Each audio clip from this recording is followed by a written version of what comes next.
bisan ano nga may kapay o maghimbis na ada sa mga tubig sa dagat o sa mga suba, ini mahimo ng iyo kano. Human, ang tanan nga may kapay o may himbis, maulan ato kaunon. Kaunon na itong turubay, kaya haruan nito. Ang tilapia, giri ang kasilid. Kaya wala himbis. Oh, giri ang email the fish.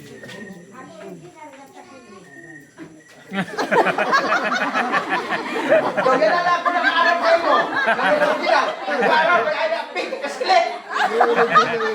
Tagsyon niya. Nagbalag mo may ada kasilid nga ka sa China. O may kasilid nga ka sa Pilipinas. Tagsyon na na.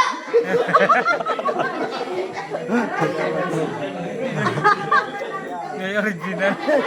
Ako may nalang ito mga cake, mga original niya. Wala original o wala eh. Original ko naman pakinay na may original nga na eh.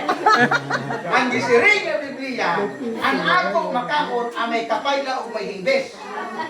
Pagkita niyo sa kasiling nga wala himbes, ayaw ka una. Kakauna lang niyo ang ayam. Ang ayam ha, sa kasili, magduro ang iya barilo. Mga tandar iya barilo. Oh, kayo mahugam ito. Makakaon ninyo ang bisan anong nga isda na may kapay o may. Ang inyo na ang may kapay o may himbes. Ayaw kong pagkaon sa pagi, kaya wala ito himbes. Ayaw kong pagkaon sa pating, kaya wala ito himbes. Ayaw kong pagkaon sa nuos, ayaw kong pagkaon sa mga kasag, alimasag o klase-klase ng mga fish head. Oh. Mga talaba, ayaw kong pagkaon. No. Di ba kung may lead time? Di ba kung may anunsyo nga, ayaw kong mo. Di ba ang gina-anunsyo sa Department of Health, kung may ada nga ni lead time, may ada nga ni sa tandagat mo sa rin, ayaw kong mo pagkaon sa tanan nga klase nga mga pinasok. Kay dili ito, kay may sakit ito. Makasakit ito, makahatag ito o sakit sa ato. Pagkaon lang kamo yung inagina na, pagkaon kamo sa mga taho. Kay bation diretso ninyo ang sakit sa tuhod, arthritis. Okay ha? Okay. I hope na it changes. Duha ka giya, mga kapay, mahimbis. Oh, mora ha? Aniyo lang kaunon? Ang may kapay o may English.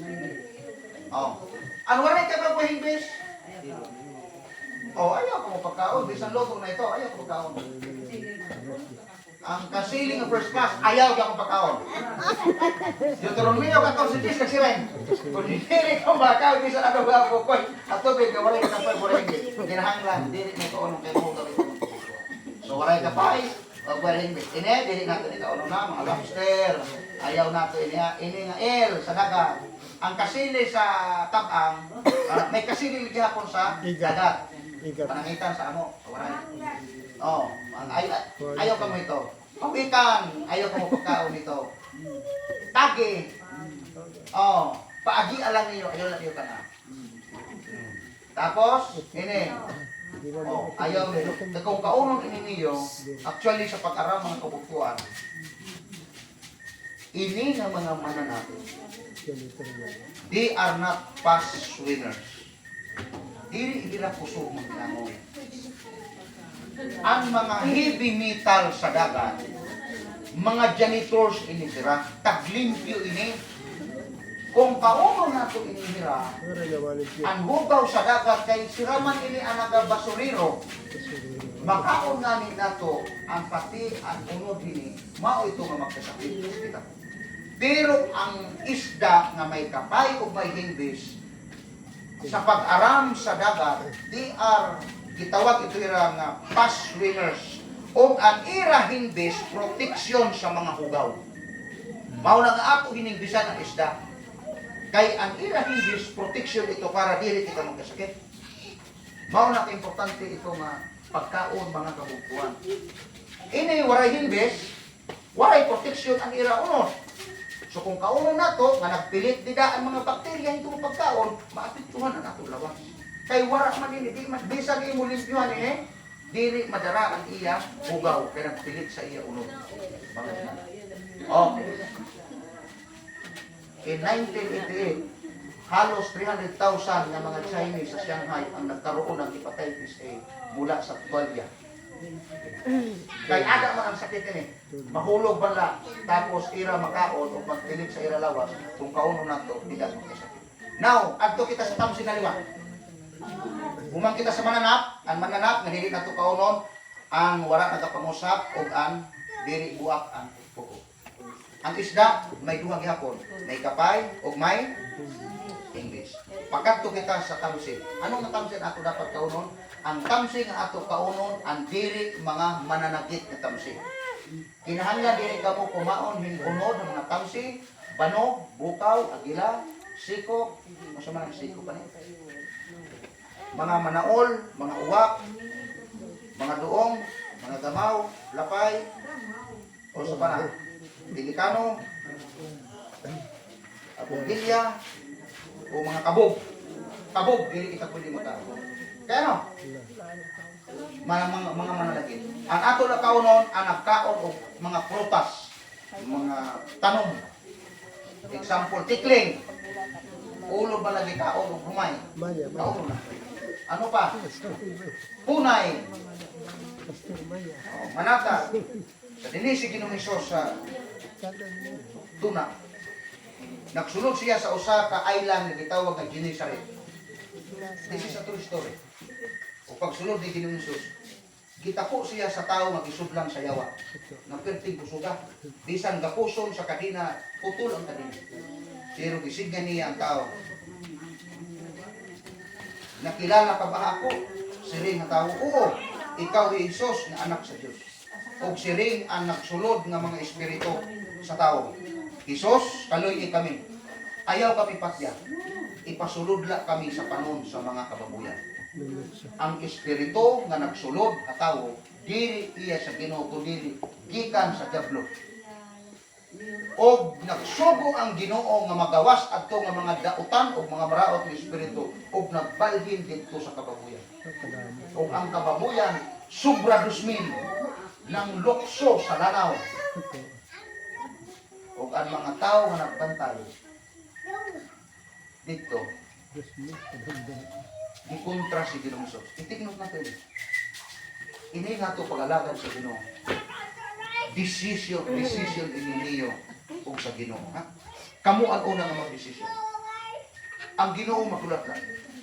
Ako mo daron hini nga gotik nga istorya. Ang mga tao nga nagbantay hini nga kababuyan, waray sila magpasalamat sa Ginoo. Dapat nga ni kunta nagpasalamat sila kay sa ira pagbantay nahadlok sila kamay tawo man nga nagpuyog sa sementeryo nga asya to ang gisudlan sa maraot nga espiritu. Sang pakagawas mo dito ng mga dautan ng mga espiritu, ang tawo nga giupay ni Ginoong Hesus nagsunod sa Ginoo. Pero ang mga tao nga nagbantay sa kababoyan nagsiling, Ginoo, hawa dili. Maubos ang amo mga kababoyan dili kun abi ka dili. Magigala ang makabalabag sa pag-alagad sa Ginoo tungod la sa pagkaon. Musirin, pastor, maupay man ko sumakan ko kamo sa pagtikang sa mga tao nga nagbukoy sa Genesaret nga diri na pakadtuon si Ginoong Hesus. Waray na gud magbalik dito si Ginoong Hesus dito malugar. Kay gihinginlan siya sa mga tao. Di pasulabi sa mga tao ang ira kalugaringon nga ungara sa pagbantay sa mga kababuyan, inay sa pag-alagad o pagsunod sa Ginoo. At tula nga tao nga gipagawas sa Ginoo ang mga daot nga iyong espiritu ang nakumberter ni Ginoong Hesus. Pero ang ira kaorokdan, waray. Kay ira gipalabi ang ira negosyo nga mga kababuyan. Ano ang buot, ano ang implication din sa ato? Sa ato pag-alagad sa Ginoo, dili ba ya sayo magsunod mo sa 7 Adventist? Di na mo magkaong baboy. Dili na magdinom, ari. Para makarang kita. Dalahonon 20 versikulo 1. Nakaparingasa nga nakapagtuyaw ha imo ang duro nga pag-ininom. Ang pagkahubog usa nga pagkaluro. Tama dire. ang Seventh Adventist, totally 100% dili pwede mag-inom sa makahulugan. Dili pwede magsigarilyo. Darahon na nito. Dili pwede mamulan. Dili pwede magbaraha. Dili pwede magsayaw-sayaw.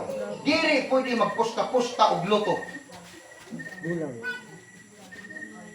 Kaya ang Biblia nagsiring, ang pagsulod sa ginharian sa langit, dili halukab na dalan, kung dili higtin or halibot na dalan. Mauna nga, dili pwede kita mag-inom-inom sa makahulugan. Walay na ibang relihiyon na nagpaling ini. Ang Seventh Adventist lang. Na dili pwede na magsigarilyo. Dili kita pwede mag-abusar sa ato lawas. Kaya ato lawas, iya, di pwede sa Ginoo. So dili pwede nga mag-inom kita sa makahulugan. Ang gidesign sa Ginoo nga ato pag-inom, ang tubig lang.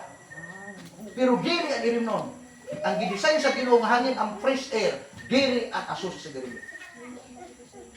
Mao na ka diba, masuri, makuri may itong pagsunod. No, dili makuri. Kay mao ini ang gusto sa Ginoo nga magugoy sa langit. Kay sumatan ko kuno. Kung luwason sa Ginoo ang mga tao nga may ada bisyo, ang langit impyerno sa ira kinabuhi. Kaya ano? Kaya wala nang bulangan dito. Siya dito magkurubit sa manok nga pula o ubis o balaw. O kung luwason sa Ginoo ang parainom sa langit, wala nang tinda dito matanduay. Impyerno na ang langit sa ira kinabuhi. So dili pwede nga magsagol ang may bisyo sa langit. Kasi mag-imagine kung luwason sa Ginoo ang bisyoso, musiring Ginoo, kalakay patiliyo, huwag nang tanduay. Impyerno ka. Kaya ang langit para sa mga tao nga walay bisyo. Kaya kung na-training ka dito sa tuna, pag-abot mo sa langit, dili ka na mabaguan. Kaya ano man, na-training ka na sa tuna, hindi ka mag-inom, hindi ka mag-sarilo, hindi ka mag-gubog-gubog, hindi ka mag-tanam. Pag-abot sa langit, ay na-practice ka naman. Pero kung wala ka ma-practice din, tapos luwason ka sa Ginoo, musiring ka Ginoo, impyerno na ako Ginoo, di ko ka mabuhi din eh. Mauna mga kagalaan nga nato pagsunod sa Ginoo, pinagi sa Grasya, ato inisundon para sa kaupayan sa ato kinabuhi. Dili ba kita malipay nga kamo dili. Nga iyo pamilya walay bisyo. Di gud man problema ang asawa. Kana nga dili para inom ang bana, di mag problema ang asawa. Pero kung bisyoso ang bana, mag problema ang asawa. Kaya ano man, ihatag sa iya ang bulan og dito kasunto ko man, di bukulan mga ulo. Tapos gasto pa sa tuba. Tuba, gasto. Instead unta na ang imo ipalit sa bisyo, imo gitirok para ipa-eskwela sa mga bata, makahuman pa nimo mga bata, okay pang tinaw. Tama na pagsaba. Unang Korinto, Kapitulo 10, versikulo 31, katapusan ng teksto, bosa ko, makaw kamo pag-inom. O magbuhat sa bisan ano, buhatan niyo kini para sa paghimaya sa Dios. Magkaon kita nga bawal sa Ginoo, dili kita makapahimaya sa Ginoo. Mag-inom kita sa makahurubo, dili kita makapahimaya sa Ginoo. Mao na naman himo kita sa pagkaon o pag-inom nga maglipay ang Ginoo sa ato kinabuhi mga kautuan. God bless us this evening. Tagang tapusog ginangkap yan ato sa kasutso. Kasutso na kapin mga kautuan. Salamat sa iyo pagpamati. Ang Ginoo magbendisyon hakadaw sa ato. Ang gusto la sa Ginoo magsunod kita sa iyang kabubuton. Kaya ang kabubuton sa Ginoo dili makure kun dili masayon ang pagsunod sa iya mga kalagdaan o mga tugon mga kabubuton. Ang Dios magbendisyon hakadaw sa ato.